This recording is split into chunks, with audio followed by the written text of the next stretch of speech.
পাশাপাশি আজ যত মানুষ এই আন্দোলনে নিহত হয়েছেন, যাদেরকে হত্যা করা হয়েছে, আমরা চাই যথাযথভাবে মামলা হোক এবং যারা এটার জন্য দায়ী ছিলেন সবাই শাস্তি পাক।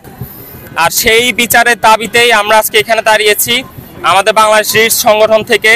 এবং আমরা চাই যে আমাদের শহীদ ইকরাম হোসেন কাউসার ভাই সহ যত শহীদ আছেন সবার পরিবার যেন ন্যায় বিচার পায়।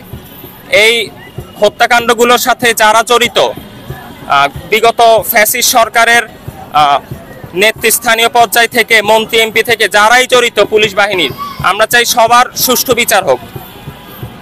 ধন্যবাদ। পরিচয় কি দিতে হবে? জি ভাইয়া, পরিচয় দিন। আসসালামু আলাইকুম। বাংলাদেশ রিটস কর্তৃক আয়োজিত আজকের যে মানববন্ধন, আমি বাংলাদেশ রিটসের অপারেশনস লিড রাইয়ান জহির বলছি।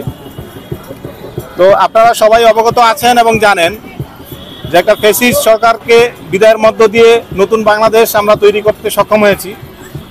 সেই আন্দোলনে বাংলাদেশ রিটস হচ্ছে নীরবে বই পড়ার অভ্যাস। মানে আমরা রমনা সহ দেশের প্রায় 35টা জেলায় এ পর্যন্ত নীরবে বই পড়ার অভ্যাসটা চালু করেছি। তো আমাদের কাজ ছিল নীরবে, আমরা পার্কে বসে বই পড়তাম, বই নিয়ে কাজ করতাম। কিন্তু এই সংগঠনটাও শেষ পর্যন্ত হচ্ছে ফ্যাসিবাদ বিরোধী আন্দোলনে যুক্ত হয়েছে এবং সক্রিয়ভাবে আন্দোলনে ভূমিকা পালন করেছে।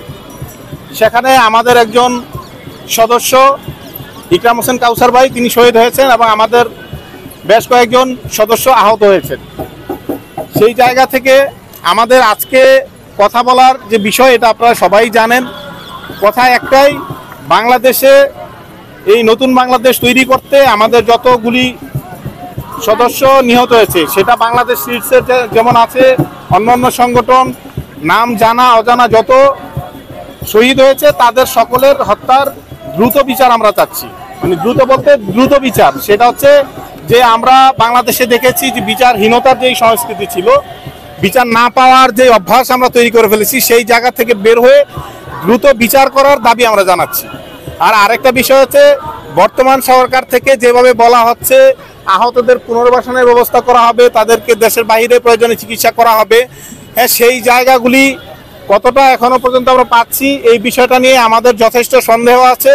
গতকাল পর্যন্ত শহীদ ইকরাম হোসেন কাউসারের ফ্যামিলির সাথে আমার কথা হয়েছে, তারা যেটা বলেছে, তারা এখনো পর্যন্ত সেই লেভেলের সেই ধরনের কোনো সাহায্য তারা পায়নি। তা আমরা হচ্ছে শহীদ পরিবার এবং যারা আহত আছে সেই পরিবারগুলি যেন তাদের প্রাপ্য, কারণ তারা হচ্ছে দেশের জন্য প্রাণ দিয়েছে, তারা হচ্ছে জাতীয় বীর, তারা সম্ভবত আমাদের কাছ থেকে কোনো করুণা